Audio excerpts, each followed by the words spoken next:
జై శ్రీరామ్. సోదర సోదరీమణులందరికీ ఝాన్సీ ఆధ్యాత్మిక ముచ్చట్లకి స్వాగతం, సుస్వాగతం.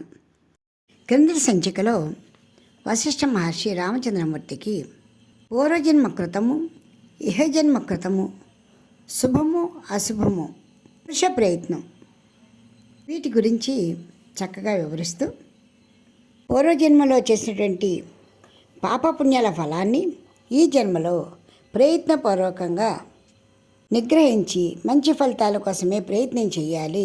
ఎప్పుడు కూడా శుభము అశుభము అనేటువంటి ఫలితాలలో అశుభ ఫలితాలే బలం ఎక్కువగా చెందిస్తూ ఉంటాయి. కాబట్టి నిగ్రహించి మంచి ప్రయత్నాల వైపు మాత్రమే మనం ప్రయాణం చేయాలి. పురుష ప్రయత్నం ద్వారా అంటే బలమైన ప్రయత్నం ద్వారా సన్మార్గం వైపు నడవాలి. రామ, నీ యాత్రా సమయంలో నీ మనస్సు ఎక్కువగా దుఃఖపడుతున్న వారిని, బాధపడుతున్న వారిని చూసి బాధపడటం జరిగింది.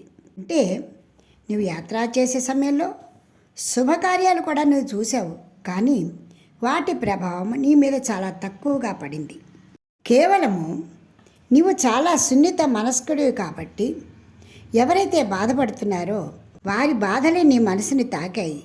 ఆ కారణంగా నువ్వు చింతాగ్రస్తుడు అయ్యావు. దీనిని బట్టి మనకి అర్థమయ్యేది ఏమిటి అంటే, శుభపరిణామాలు జరిగినా తాత్కాలికంగా గుర్తు ఉండి వెళ్ళిపోతూ ఉంటాయి. అవే అశుభ పరిణామాలు కానీ వాటి యొక్క ఫలితాలు కానీ చాలా కాలం మనసులో బలంగా నాటుకుని పోతూ ఉంటాయి అని అర్థమవుతోంది. ఈ కారణంగానే అశుభమైనటువంటి పరిణామాల నుంచి మనసుని దూరంగా బలంగా ప్రయత్నపూర్వకంగా మరల్చాలి. అప్పుడే నీ మనసుకు పట్టిన వ్యధ తగ్గుతుంది. ఆ విషయంలో ప్రతి మనిషి కూడా చాలా జాగ్రత్తగా ఉండాలి.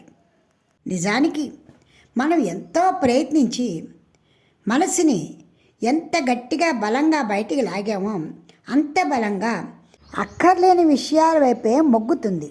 అందుకే మంచి కంటే చెడు బలం చాలా ఎక్కువగా ఉంటుంది. ఈ విషయాన్ని ఎప్పుడు కూడా జ్ఞాపకంలో ఉంచుకోవాలి. ఈ విషయంలో అష్టావక్ర గీతలో జనక మహారాజుకి అష్టావక్రులు శ్రద్ధ గురించి చెబుతారండి. ప్రతి చిన్న విషయంలో కూడా శ్రద్ధ అంటే మనస్సు ఎటు పెడుతోంది, ఏం చేస్తోంది, ఎలా ఉంటుంది, దాని పరిణామాలు ఏంటి, రాబోయే పరిస్థితులు ఎలా ఉంటాయి, ప్రస్తుతం ఉన్నది ఎలా ఉన్నది అన్న విషయాలన్నీ కూడా చాలా శ్రద్ధగా ఆలోచిస్తూ జాగ్రత్తగా ఉండాలి అని చాలా బాగా చెప్పారు ఆయన.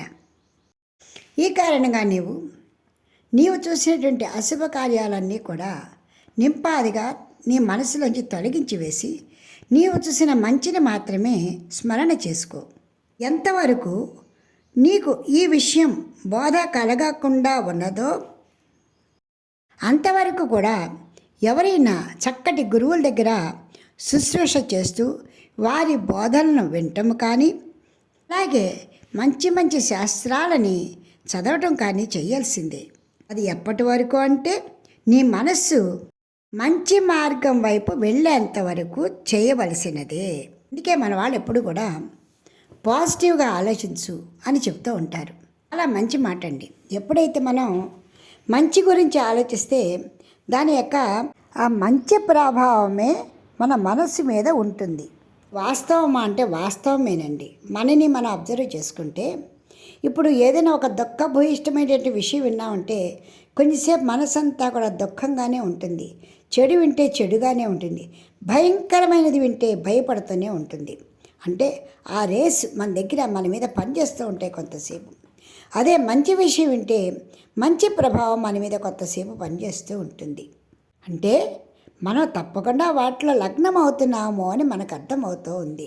కాబట్టి అలా మంచి అవని చెడవని ఏ ప్రభావాలు కూడా నీ మీద అమితంగా ప్రభావం చూపించకుండా ఉండాలి అంటే అంతవరకు కూడా నీ మనసు నిగ్రహశక్తి పొందేంతవరకు కూడా నీవు చక్కటి శాస్త్రాలను చదవటం కానీ, సత్సాంగత్యంతో ఉండటం కానీ, మంచి గురువుల దగ్గర మంచి విషయాలు వినటం కానీ, మంచి నడవడితో ఉండటం కానీ తప్పకుండా చేస్తూ ఉండాలి.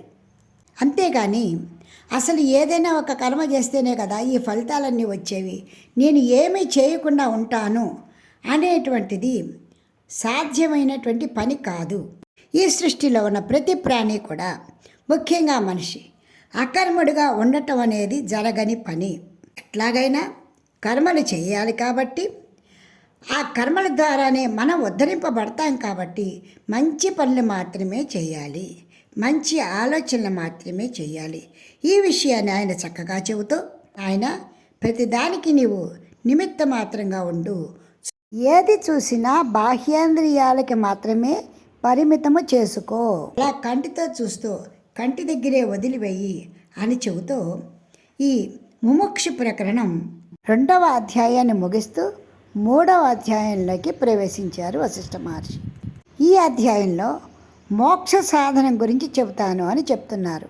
ఇప్పుడు మనందరం కూడా మోక్ష సాధన కోసం, మోక్షం అంటే ఏదో శిరస్సు పగలగొట్టుకోవటము, ఏదో చనిపోవటము, అది కాదండి. మంచి ప్రవృత్తిలోకి ఎలా వెడుతున్నాము, నిర్మలమైనటువంటి మనస్సు కోసమని మనం ఎలా ప్రయత్నం చేయాలి అనే విషయాన్ని ఆయన చెబుతున్నారు. మనం ఆ విషయాలన్నీ విందాం ఇప్పుడు. ఎందుకంటే సత్సంగత్వే నిస్సంగత్వం, నిస్సంగత్వే నిర్మోహత్వం, నిర్మోహత్వే నిశ్చలతత్వం అన్నారు. ఎప్పుడూ కూడా నీ మనసు మంచి ఆలోచనలు ఉంటే అది సత్సంగమే, బాహ్యంగా మంచి స్నేహితులు ఉంటే అది సత్సంగమే, నువ్వు మంచి పనులు చేస్తూ ఉంటే అది సత్సంగమే. ఈ విధంగా ఎప్పుడైతే అలాంటి పనులు చేస్తూ ఉంటున్నావో నీ మనసు ఎలాంటి మోహాలు ఉండకుండా ఆనందమయంగా ఉంటుంది. అందుకు కొన్ని ప్రయత్నాలు కూడా మనం చేయాలి అంటూ రామచంద్రమూర్తికి వశిష్ఠ మహర్షి చెప్తున్నారు. నాయనా రామ, నిర్వాణం నామ పరమం సుఖం ఏన పునర్జన న జాయతే నమ్రియతే తజ్ఞానాదేవ లభ్యతే. ఈ జీవుడు సంసార చక్రంలో మళ్ళీ మళ్ళీ పడకుండా ఉండాలంటే మనం ఏం చేయాలి?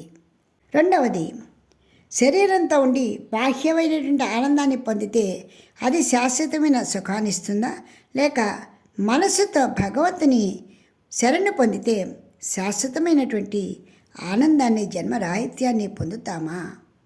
ఈ విషయంలో వశిష్ఠ మహర్షి మనకి అంటే రామచంద్రమూర్తికి ఏ విధమైనటువంటి బోధ చేస్తున్నారో విందాం. ఖచ్చితంగా అందరికీ తెలుసు, ఈ జనన మరణ చక్రం నుంచి తప్పించుకోవాలి అంటే తప్పకుండా ఆత్మజ్ఞానం అవసరం అని తెలుసు. అందుకు మనస్సుని సమాయత్తం చేయడం కోసమే పూజలు, పురస్కారాలు, తపస్సు, దానము, తీర్థాది ఉపాయాలు, ఇవన్నీ కూడా సాధనలే. అయితే ఇవి చేస్తున్నంతసేపు కూడా శరీరాన్ని ఆయా ప్రాంతాలకి, ఆయా పనులకి ఉపయోగిస్తున్నప్పుడు శరీరంతో పాటు మనసుని కూడా సమాయత్తం చేసి అందులో లైక్యం చేయాలి. అందుకే ఏ పని చేసినా మనసా వాచ కర్మణ అన్నారు.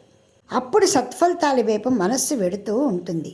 ఇలా చెబుతూనే ఎంతో బుద్ధిగా వింటున్నటువంటి శ్రీరామచంద్రమూర్తిని చూస్తూ, నాయనా రామ, సహజంగా ఏవైనా అనుకోని విషాద సంఘటనలు చూసినప్పుడు మనిషికి మనసుకి వైరాగ్యము క్షణంలో వచ్చేస్తుంది. కానీ నీకు అలాంటి సంఘటనలు ఏమీ జరగకుండానే సత్పురుషులకు వచ్చేటువంటి వైరాగ్యం వచ్చింది. ఇది చాలా శుభ పరిణామం. ఆ కారణంగానే నీవు మరికొంతగా ఆలోచించి ఈ బాహ్య ప్రపంచము, ఇందులో జరుగుతున్నటువంటి క్రియలు, ఈ సంసార పరిభ్రమణంలో చిక్కినటువంటి మనుషులు, వీరి స్థితిగతులన్నింటినీ కూడా ఇంకొకసారి జాగ్రత్తగా ఆలోచించు. ఎవరు ఎందువల్ల, ఏ కారణం వల్ల దుఃఖాన్ని పొందుతున్నారు, ఎవరు ఏ కారణం చేత సంతోషాన్ని అనుభవించగలుగుతున్నారు, ఎవరు నిమిత్త మాత్రంగా ఉంటున్నారు, ఎవరు రుణముతో బ్రతుకుతున్నారు, ఈ విధంగా నీవు జాగ్రత్తగా విశ్లేషణ చేసుకున్న రోజున నీ మనస్సు చాలా కుదుట పడుతుంది. చక్కటి విచారణ జ్ఞానంతో ఉన్నటువంటి నీ మనస్సు ఆత్మజ్ఞానము అనేటువంటి విత్తనాలు వేయటానికి చాలా అనువుగా ఉన్నది. తామిమా జ్ఞానయుక్తిం త్వం సంసారం బోధితారిణీం శృణుష్వావహితో బుద్ధ్యా నిత్యావహితయా తయా. ఇంతవరకు నీ విచారణలో తేలింది ఏంటంటే ఈ సంసారం చాలా బాధాకరమైనది, దీనిని దాటడం కష్టము. కాబట్టి ఇది అసలు ఎవరికి సంసారం అనేది వద్దు అన్న ఆలోచనలో ఉన్నావు. కానీ చాలా సులభోపాయంతో ఈ సంసారం అనే సముద్రాన్ని దాటవచ్చు అనేది నీ విచారణలో నీకు చక్కగా తెలుస్తుంది. ఎప్పుడైతే నీవు జ్ఞానవంతుడు అవుతావో అందరికీ కూడా మార్గదర్శకుడు కూడా కాగలవు. బుద్ధిమంతుడవు, చక్కటి సద్విచారణ కళ శక్తివంతుడివి, సదాచార సంపన్నుడువు, కాబోయే యువరాజువు, శుభగుణములకు నిలయమైన నీవు నేను చెబుతున్నటువంటి ఈ సులభోపాయాలన్నీ కూడా మనసులో నాటుకో. అంతేకాదు, మోక్షద్వారే ద్వారపాలాశ్చత్వారః పరికీర్తితాః శమో విచారః సంతోషశ్చతుర్థః సాధు సంగమః. మోక్షానికి కావాల్సినటువంటి 4 ముఖ్య లక్షణాలు కూడా నీకు చెప్తున్నాను. 1 శమము, విచారణ, సంతోషము, సాధుజన సాంగత్యము. ఈ 4 గుణాలని 4 ద్వారపాలకులు అని కూడా చెబుతూ ఉంటారు. 4 ద్వారపాలకులు ఎక్కడ ఉంటారో తెలుసా? మోక్షద్వారానికి దగ్గరగా. వీటిలో ఏ ఒక్కటి అనుసరించినా కూడా మనం మోక్షం వైపు పయనించవచ్చు.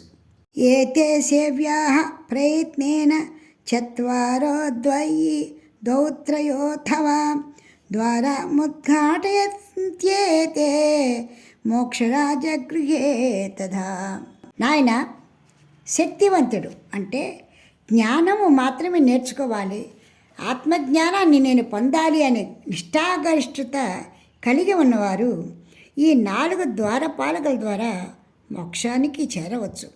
లేదా అంత శక్తి లేని వారు కనీసం ఏ ఒక్క దానినైనా పట్టుకుని మోక్షానికి వెళ్ళవచ్చు అని నీకు పదే పదే చెప్తున్నాను. ప్రయత్నపూర్వకంగా మనం వీటిని సాధించడానికి ప్రయత్నం చేయాలి. దానికి కారణము మనసు ఎప్పుడు కూడా చెప్పిన మాట వినదు, ఉపయోగం లేని వాటి గురించి ఆలోచిస్తూ ఉంటుంది. కాబట్టి శాస్త్ర సజ్జన సంసర్గపూర్వకై సతపోధమై ఆదౌ సంసారముఖ్యర్థం ప్రజ్ఞామేవాభినర్దయేత్.